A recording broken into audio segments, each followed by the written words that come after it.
ಇನ್ನು ಒಂದೆಡೆ ರಾಜ್ಯದಲ್ಲಿ ಟಾಕ್ ವಾರ್ ನಡೀತಾ ಇದೆ ಕಾಂಗ್ರೆಸ್ ಪಕ್ಷದಲ್ಲಿ. ಮತ್ತೊಂದೆಡೆ ಡಿಸಿಎಂ ಡಿಕೆ ಶಿವಕುಮಾರ್ ಅವರು ಈಗ ರಾಜಸ್ಥಾನಕ್ಕೆ ತೆರಳಿದ್ದಾರೆ.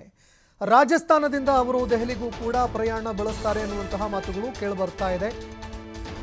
ನೀರಾವರಿ ಸಚಿವರ ಕಾನ್ಫರೆನ್ಸ್ ಇದೆ. ರಾಜಸ್ಥಾನದಲ್ಲಿ ನೀರಾವರಿ ಸಚಿವರ ಕಾನ್ಫರೆನ್ಸ್ ಇರುವ ಹಿನ್ನೆಲೆಯಲ್ಲಿ ಡಿಕೆ ಶಿವಕುಮಾರ್ ಅವರು ತೆರಳಿದ್ದಾರೆ. ಒಂದು ಸಮಾವೇಶದಲ್ಲಿ ಡಿಸಿಎಂ ಡಿಕೆ ಶಿವಕುಮಾರ್ ಅವರು ಇವತ್ತು ಭಾಗಿಯಾಗಲಿದ್ದಾರೆ. ಅದಾದ ನಂತರ ಅಲ್ಲಿಂದ ದೆಹಲಿಗೂ ಕೂಡ ಭೇಟಿ ನೀಡುವ ಸಾಧ್ಯತೆ ಇದೆ. ಇನ್ನು ದೆಹಲಿಗೆ ಭೇಟಿ ಕೊಟ್ಟು ತಮ್ಮ ಹೈಕಮಾಂಡ್ ನಾಯಕರನ್ನು ಕೂಡ ಅವರು ಭೇಟಿ ಮಾಡಲಿದ್ದಾರೆ. ಹೈಕಮಾಂಡ್ ನಾಯಕರನ್ನ ಭೇಟಿ ಮಾಡಿ ಪ್ರಸ್ತುತ ರಾಜ್ಯದ ಒಂದು ರಾಜಕಾರಣದಲ್ಲಿ ಆಗ್ತಿರುವಂತಹ ಬೆಳವಣಿಗೆಗಳು, ಪಕ್ಷದಲ್ಲಿ ಆಗ್ತಿರುವಂತಹ ಆಂತರಿಕ ಬೆಳವಣಿಗೆಗಳಿಗೆ ಸಂಬಂಧಪಟ್ಟಂತೆ ಹೈಕಮಾಂಡ್ ನಾಯಕರ ಜೊತೆಯಲ್ಲಿ ಅವರು ಚರ್ಚೆ ಮಾಡುವಂತಹ ಸಾಧ್ಯತೆ ಇದೆ. ಇನ್ನು ಕಾಂಗ್ರೆಸ್ನ ಹೈಕಮಾಂಡು ಯಾವುದೇ ಕಾರಣಕ್ಕೂ ಕೂಡ ಬಹಿರಂಗವಾಗಿ ಹೇಳಿಕೆಗಳನ್ನು ಕೊಡಬಾರದು ಅಂತ ವಾರ್ನಿಂಗ್ ಕೂಡ ಕೊಟ್ಟಿತ್ತು. ಇದೆಲ್ಲದರ ಹೊರತಾಗಿಯೂ ಕೂಡ ಕಾಂಗ್ರೆಸ್ನಲ್ಲಿ ಈಗ ಮತ್ತೆ ಟಾಕ್ ವಾರ್ ಶುರುವಾಗಿದೆ. ಇನ್ನು ಡಿಸಿಎಂ ಡಿಕೆ ಶಿವಕುಮಾರ್ ಅವರು ದೆಹಲಿಗೆ ಇದೇ ಸಂದರ್ಭದಲ್ಲಿ ಭೇಟಿ ಕೊಡ್ತಾ ಇದ್ದಾರೆ.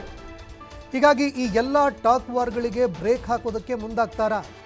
ಹೈಕಮಾಂಡ್ ನಾಯಕರ ಗಮನಕ್ಕೆ ಅವರು ಏನಾದರೂ ತರ್ತಾರಾ? ಇದೆಲ್ಲವನ್ನು ಹೈಕಮಾಂಡ್ ಮೂಲಕವೇ ಫುಲ್ ಸ್ಟಾಪ್ ಇಡುವಂತಹ ಕೆಲಸವನ್ನ ಮಾಡ್ತಾರಾ ಅನ್ನುವಂಥದ್ದನ್ನ ಕಾದು ನೋಡಬೇಕಾಗತ್ತೆ.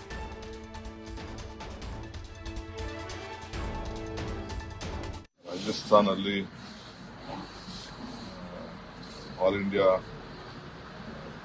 ನೀರಾವರಿ ಮಿನಿಸ್ಟರ್ಸ್ ಕಾನ್ಫರೆನ್ಸ್ ನಡೀತಾ ಇದೆ. ಸೊ ಪಾಟೀಲ್ ಅವರು ಎಲ್ಲ ರಾಜ್ಯದ ನೀರಾವರಿ ಮಂತ್ರಿಗಳನ್ನ ಸಭೆಯನ್ನು ಕರೆದಿದ್ದಾರೆ. ಸೊ ಅದಕ್ಕೆ ಹೋಗ್ತಾ ಇದ್ದೀನಿ. ಅಲ್ಲಿ ನಮ್ಮ ರಾಜ್ಯಕ್ಕೆ ನೀರಾವರಿ ವಿಚಾರದಲ್ಲಿ ಆಗ್ತಾ ಇರುವಂಥ ಅನ್ಯಾಯ, ಅದರ ಬಗ್ಗೆ ಪ್ರಸ್ತಾವನೆಯನ್ನ ಮಾಡ್ತಾ ಇದ್ದಾರೆ. ಯಾಕೆಂದ್ರೆ ಬಹಳ ದಿನದಿಂದ ಇನ್ನೂ ಬಿದ್ದಿದೆ ಮತ್ತು ಅವರು ಜವಾಬ್ದಾರಿ ತೆಗೆದುಕೊಳ್ಬೇಕು. ಮೇಕೆದಾಟು ವಿಚಾರ ಇರ್ಬೋದು, ಮಾದಾಯಿ ವಿಚಾರ ಇರ್ಬೋದು, ಎಲ್ಲ ಯಾವುದೇ ವಿಚಾರಗಳು, ಮತ್ತು ನಮಗೆ ಅಪ್ಪರ್ ಭದ್ರಾ ಪ್ರಾಜೆಕ್ಟ್ನಲ್ಲಿ ನಮಗೆ ಹಣ ಸಿಕ್ಕಿಲ್ಲ. ಆಮೇಲೆ ಈ ವರ್ಷ ಸುಮಾರು ಯೋಜನೆಗಳನ್ನ ನಾವು ದೆಹಲಿಗೆ ಕಳಿಸ್ಕೊಟ್ಟಿದ್ದೀವಿ. ಯಾರೇ ತಯಾರು ಮಾಡಿ ನಾವು ಕಳಿಸ್ಕೊಟ್ಟಿದ್ದೀವಿ. ಎಲ್ಲ ಡ್ಯಾಮ್ಗಳನ್ನ ನಾವು ಈ ತುಂಗಭದ್ರಾ ಹೆಚ್ಚು ಕಮ್ಮಿ ಆದ್ಮೇಲೆ ಈ ರಾಜ್ಯದ ಎಲ್ಲ ಡ್ಯಾಮ್ಗಳನ್ನ ರಿಪೇರಿ ಮಾಡಲಿಕ್ಕೆ ನಾವು ಒಂದು ಪ್ರಸ್ತಾವನೆಯನ್ನು ರೆಡಿ ಮಾಡಿ ಈಗ ಕಳಿಸ್ಕೊಡ್ತಾ ಇದ್ದೀವಿ. ರಾಜಸ್ಥಾನಲ್ಲಿ ಆಲ್ ಇಂಡಿಯಾ ನೀರಾವರಿ ಮಿನಿಸ್ಟರ್ಸ್ ಕಾನ್ಫರೆನ್ಸ್